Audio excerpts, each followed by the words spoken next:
প্রসূন তো ঠিকই বলেছিল, আপনাদের দুই মেয়ে ভারী গুণবতী, ওই ছিপ দিয়ে মাছ তোলার মতো। বড় লোকের ছেলেদেরকে ম্যানিপুলেট করে কি করে হাতের মুঠোই করে নিতে হয় এত অল্প বয়সে খুব ভালো শিখে গেছে আপনাদের মেয়েরা।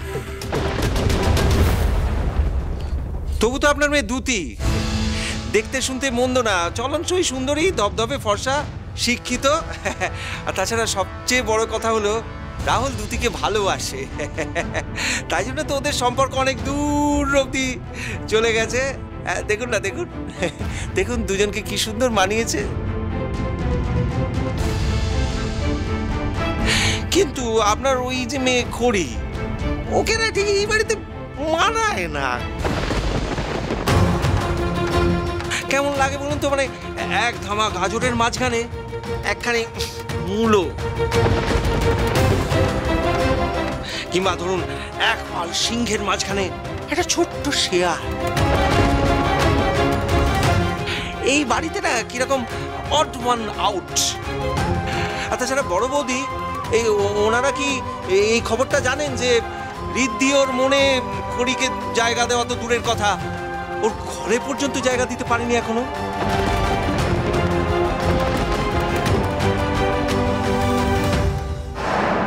ও বাবা, চমকে ওঠার বদ দেখে তো মনে হচ্ছে খবরটা আপনাদের জানা নেই, মানে সত্যিটা আপনারা জানেন না। কিন্তু এই তো প্রেস মিডিয়া সবাই ছেঁকে ধরেছিল, তাদের সামনে তো বলা হয়েছে। অবশ্য ওই দোল উৎসবের দিনে অত বাইরের লোকজন ছিল না বলে হয়তো সবাই জানতে পারেনি, নাহলে তো সারা পাড়ায় একেবারে ডিডি পড়ে যেত, সবাই জেনে যেত এতক্ষণে। হে ভগবান, এটা কি করে সম্ভব? আমাদের বাড়িতে তো খড়ি আর ঋদ্ধি একসাথে থাকতো। স্বামীর ভালোবাসা ছাড়া কতদিনই বা সিংহরায় বাড়িতে টিকবে কে জানে। প্রসূন। হ্যাঁ দাদা।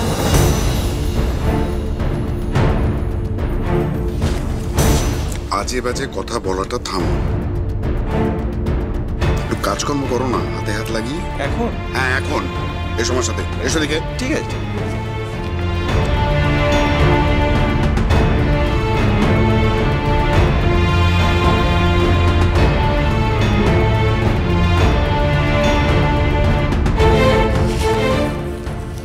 চন্দ্রা, এসব কি শুনছি? খড়ি আর জামাই একসঙ্গে থাকে না এখনো? যে মেয়েটা এই পরিবারের জন্য এত কিছু করলো, সেই মেয়েটাকে ঋদ্ধি নিজের স্ত্রী বলে মেনে নিতে পারছে না। আরে এর থেকে তো ঢের ভালো ছিল রাহুল। হ্যাঁ, আমি মানছি যে ও অন্যায় করেছিল, কিন্তু এটাও তো ঠিক যে সেই অন্যায়ের দায় স্বীকার করে দ্যুতিকে ওর জীবনে জায়গা দিয়েছে, ও সবকিছু মেনে নিয়েছে। আর তার পাশাপাশি দেখ, এবারে বড় ছেলের দিকে দেখ, ওর ঘরে খড়ির জায়গাটুকু পর্যন্ত দেয়নি।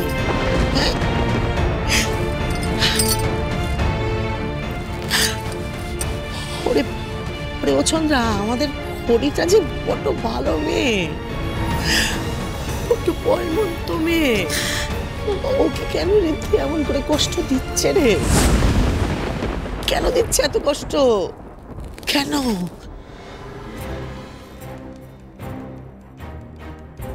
এবার বুঝেছি, এই জন্যই উনি তাহলে স্টোর রুমে থাকেন, যাতে সবার সামনে আমাকে ছোট করতে পারেন, নিজের বাড়ির লোক, আত্মীয় স্বজন সবার সামনে আমার মাথা হেঁট করিয়ে নিজের সিম্পাতি আদায় করতে পারেন। থাকাচ্ছি ওনাকে আমি স্টোর রুমে, কিন্তু খড়ি গেলেন কোথায়? আমার চোখের আড়ালে উনি আবার কারোর কাছে আমার নামে নিন্দেক করছেন না তো? খাওয়া ঠিক ছিল তো? আসবেন কিন্তু আবার। আবার এসো। হ্যাঁ, গুড নাইট। ঠিক আছে, সাবধানে যেও। কি হচ্ছে? হ্যাঁ, আমার না শ্বাস নিতে কেমন কষ্ট হচ্ছে, জীবনটা বন্ধ বন্ধ লাগবে। কি কি ও কোনো ওষুধ খাবে? ডাক্তার ডাকবো? না না, আসলে অনেকক্ষণ ধরে এখানে ছিলাম তো কেমন ঘর তো দম বন্ধ লাগছে, ক্লস্ট্রোফোবিক লাগছে। একটু বাইরে থেকে ঘুরে এলে আমি হয়তো ঠিক হয়ে যাবো। আর যদি না ঠিক হই, তাহলে বিশ্বাস করো আমি তোমায় এসে বলবো, তুমি ওষুধ দেবে, আমি টুক করে খেয়ে নেবো। রাহুল ওকে একা ছাড়বি না, তুই সঙ্গে যা, ও দেখাশোনা কর। নিয়ে যা ওকে সঙ্গে নিয়ে। চলো তোমাকে হাওয়া খাওয়াই। এই আস্তে আস্তে। বেবি বলছি, শোনো না, অনেকক্ষণ ধরেই তো দাঁড়িয়েছিলাম, চারিদিকে তো সবাই শুধু খেয়েই যাচ্ছে আর খেয়েই যাচ্ছে। বলছে কি আমার জন্য 1 প্লেট কাবাব নিয়ে আসবে আর কোল্ড ড্রিঙ্কস। ও গ্লাস। কি হলো, মুখটা এমন করে কেন বলছো? দেখো আমার তো পেটুতে একটা ছোট্ট বেবি আছে, এই সময় তো আমার খুব খিদে পায়, তাই না?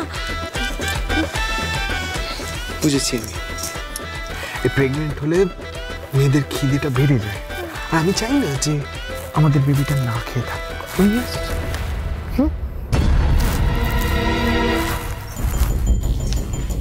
বেবি আর বেবি, এই মা আর ছেলে শুধু বেবি বেবি করে যাচ্ছে। আমার যেন কোনো দম নেই। আমার কি লাগবে, আমার কি দরকার, সেদিকে কোনো খেয়াল নেই এদের। খুব তো বড় মুখ করলে বলে দিয়েছে আমি প্রেগনেন্ট। এবার কি করবো? বেবি তো আর আকাশ থেকে টুক করে আমার কোলে আসবে না, কিছু একটা আমাকেই করতে হবে, ভাবতে হবে আমায়। এই রিসেপশনটা মিটলেই আমাকে সিরিয়াসলি এদিকে ফোকাস করতে হবে। কি এমন কথা সঞ্জয়দা যেটা বলার জন্য তুমি বারবার এই বাড়িতে চলে আসছো? প্রথমে দিদির বিয়ের দিন, তারপর আজ রিসেপশনের দিন। দিদির সাথে বিয়েটা তো তুমি নিজেই ভেঙে দিয়েছিলে, তারপর বারবার কেন আসছো? না করে বিয়েটা আমি ভাঙিনি, দুতির কথাতেই আমি বিয়েটা ভাঙতে বাধ্য হয়েছিলাম। কি? হ্যাঁ, দুতি আমাকে জোর করেছিল, তাই আমি বিয়েটা ভাঙতে বাধ্য হয়েছিলাম।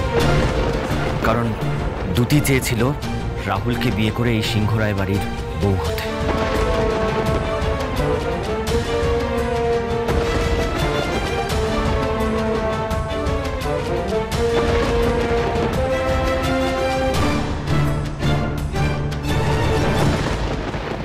আমি দুতিকে চিরকালই পছন্দ করতাম খড়ি, তাই তো আমি ওকে কখনো না করতে পারিনি।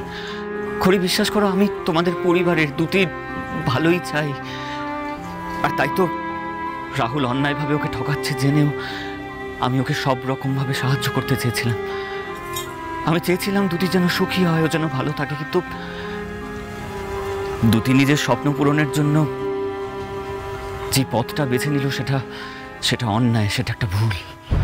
কারণ একটা মিথ্যেকে আশ্রয় করে কখনো কি কারোর ভালোবাসা, নিজের অধিকার এগুলোকে পাওয়া যায় বলো? মিথ্যে? কোন মিথ্যে সঞ্জয়দা? আমি দুতিকে সেদিন একটা প্রেগন্যান্সি রিপোর্ট এনে দিই, সেই রিপোর্টটা। সঞ্জয়!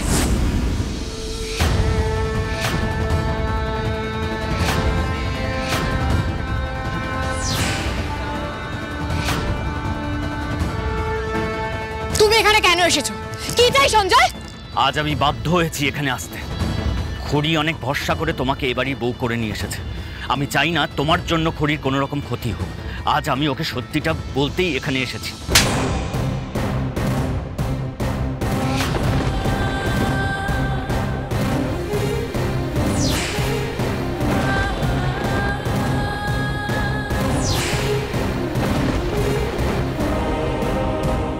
চুপ, একদম চুপ।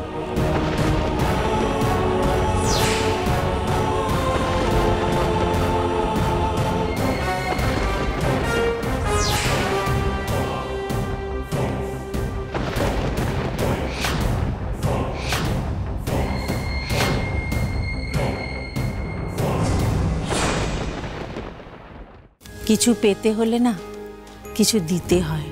এবারে একটু ভালোবাসা দিয়ে চেষ্টা করে দেখ না, জামাই কিছুতেই তোর কাছ থেকে মুখ ফিরিয়ে নিতে পারবে না।